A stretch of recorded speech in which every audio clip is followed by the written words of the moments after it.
Professor Yunus, আপনি সাধারণত সাক্ষাৎকার দিতে চান না। অনেকে বলে থাকেন দেশি গণমাধ্যমে কথা বলতে আপনি স্বাচ্ছন্দ্য বোধ করেন না। এর কারণ হিসাবে কেউ কেউ বলেন আপনি প্রশ্নের মুখোমুখি হতে হয়তো পছন্দ করেন না। আবার কেউ কেউ বলেন কিছু না বলেও আপনি যে দুর্যোগের মধ্যে আছেন, বললে না জানি কি হতো। আপনার মন্তব্য একটু শুনতে চাই প্রফেসর ইউনূস। না, তুমি তো সবটা বলে ফেলেছ সমস্যাগুলো কি। কাজে এই হলো অবস্থা।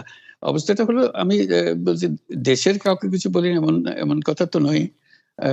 বাইরে বিদেশেও যে সবাইকে যে সাদরে নিয়ে আসি তাও না, তাদেরকে অনেক শর্ত দিই আমার এই কথাগুলো লেখার ছাপানোর আগে আমাকে বলতে হবে, যাতে আবার এমন কোনো কথা শব্দ এমন থেকে না যে আমি আর বিপদের সম্মুখীন হব। আমি শুধু বিপদ থেকে দূরে থাকার জন্য এটা করছি, কারণ আমি চারদিকে বিপদের মধ্যে আছি।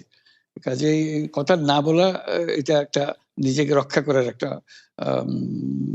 সুবিধা আর কি, যে কত কম বলা যায় ততই হয়তো ঝামেলার থেকে বাঁচবো।